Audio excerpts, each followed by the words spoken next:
How many of you can recall what has happened in 1936? Yes, 1936 was the year. I can recollect many things. The world can recollect many things.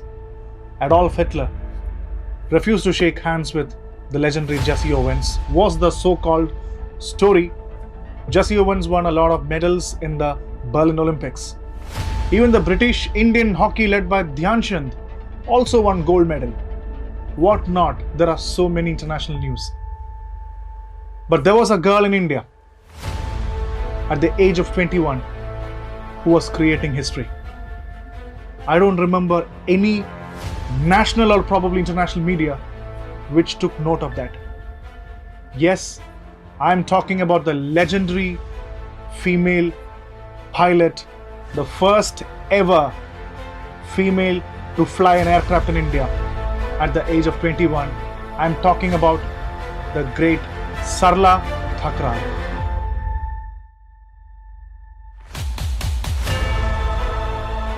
It is said that Sarla used to come to the airbase and she used to fly the aircraft wearing a sari.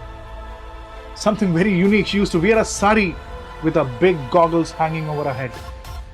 In this She arc, we are giving a befitting tribute to this legendary pilot. So the beautiful story of Sarla Thakral starts like this. She was a 16-year-old girl, and probably in those times 16 was not a great age to get married, so it was very usual for every girl in those times to get married in the British India. So like every girl living in the British India, Sarla was also married at the age of 16. And one thing that we need to note here, she was married off to a very affluent family. Not only an affluent family, that family owned an airline company by the name Himalayan Airlines. Wow, that was a big turning point in her life. A girl of just 16 getting into an airline family with over 9 pilots in the family. I tried finding about Himalayan Airlines, but I couldn't find anything huge about Himalayan Airline. Maybe my guess is probably it must have merged into a bigger airline company, or it must have gone into the pages of history. But anyway, Sarla got inducted into that family, and her husband himself was also a pilot. So that is how Sarla slowly became Sarla Sharma. And her husband was the first pilot in India to get an airmail license. So aircrafts, flying was actually in the bloodline of that family, and that is when Sarla Thakral for the first time dreamt about flying, because at a very young age, very tender age, she was inducted. She started seeing the flying clubs, how the planes used to come in the air bases, how the plane used to take off, and that was a moment for the first time Sarla started to dream that she also wants to be a pilot. Who doesn't like to fly?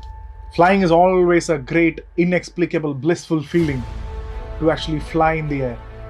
Sarla also started to see that big dream. That is when her husband and the Himalayan Airline family consented to the fact that Sarla can now go into the Lahore Flying Club and be a trainee in the flying club and be a pilot. That was the turning point of Sarla's life.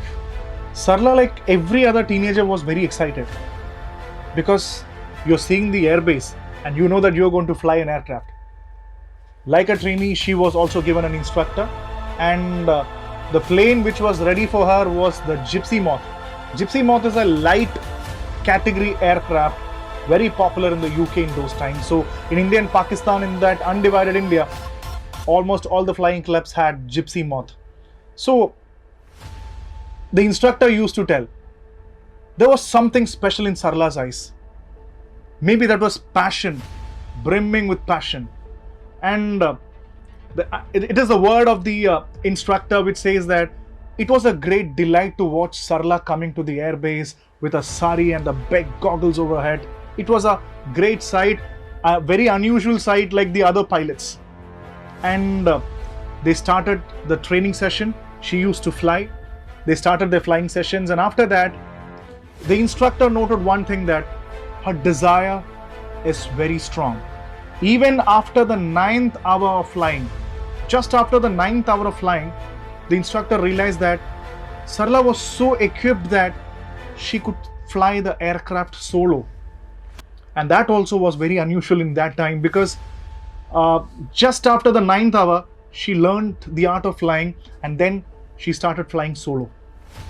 And in those times, believe it or not, there was a special instruction from the Himalayan airline family that whenever Sarla needs to fly solo, or whenever Sarla needs to fly, she has to take a consent from the Himalayan family or her husband. Maybe the right to liberty in those times was only as flexible as this. But seeing the passion and determination of Sarla, the instructor always gave her a go-ahead. So she started flying like an angel in the sky. And from the 9th hour to the 10th hour, she slowly crossed the 1000-hour mark. And that is when Sarla Thakral obtained a Pilot A license. She got an A license, and that is when she started seeing a bigger dream, that she wanted to be a commercial pilot. And to be a commercial pilot, she has to get a license B. And from that moment onwards, there was a big dream in her life, a big dream in Sarla's life, that I want to get the license B, and I'll get it at any cost. That was the biggest turning point of her life. I should say, she was so obsessed with flying that there was only one dream in her life, that is only to get the plane, the Pilot B license, the commercial license. She tried, she toiled very hard, and that was the time the biggest blow happened to her life. She lost her husband. Mr. Sharma was no more, and she became a widow at the age of 24. That can be a very big blow to a normal woman. Maybe a normal woman in our age, our time, can be easily beaten by that. But she didn't stop. Sarla didn't stop. She started to practice again rigorously with her instructor in the airfield, and she put a lot of effort, and that was the moment when the second biggest blow of her life happened. Her dreams are almost shattered. That was when the Second World War broke out. And as a part of the Second World War, the biggest directive that the whole flying clubs in India and Pakistan, in the undivided India, was suspend all the flying activities of the trainees and all the activities in all the airfields in India and Pakistan. So she was actually a part of the Lahore Flying Club, so all her classes were stopped. She couldn't take on that fact, and slowly after that, she had to wait. She had to wait. Her ambitions had to wait. She patiently waited, and after some time, India witnessed the agony.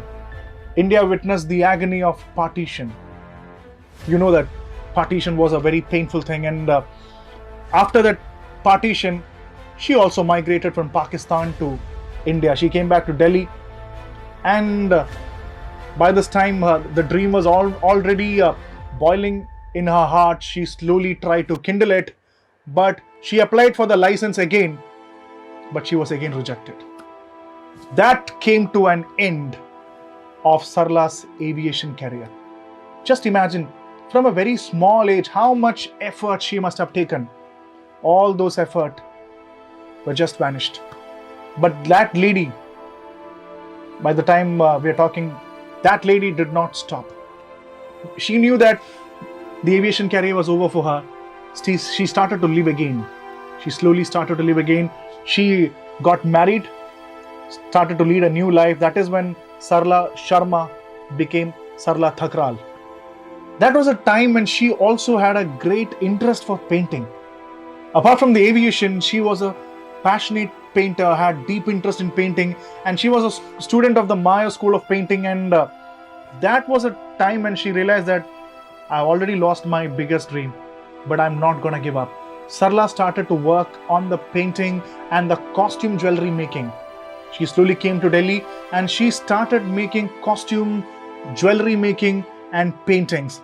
She was very inspired by the Bengal School of Art, and slowly she started making a great waves in the costume jewelry making. At that time, the sister of Pandit Jawaharlal Nehru, Vijayalakshmi Pandit, was a great subscriber of Sarla Thakral's costume jewelry. And there were times when her costume jewelry was even taken or subscribed by the National School of Drama. That was how she started living. So this is the great story of Sarla Thakral. From a great height to a great fall. And again, she rose like an angel. Maybe not in the sky, but in her life.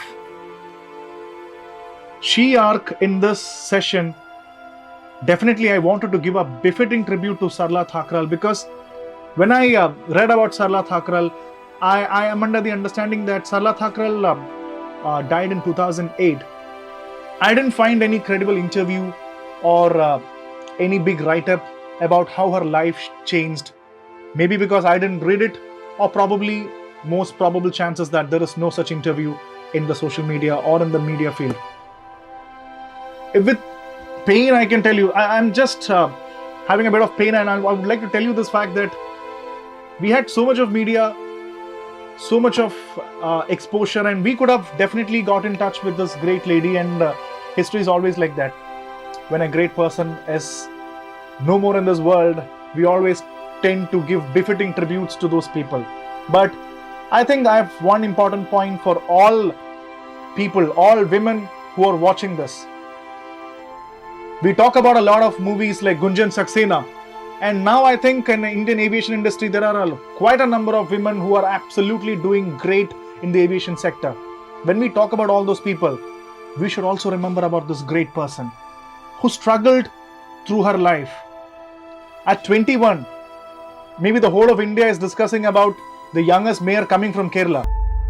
But always remember that at the age of 21, there was a great person like Sarla who created history, which people don't know.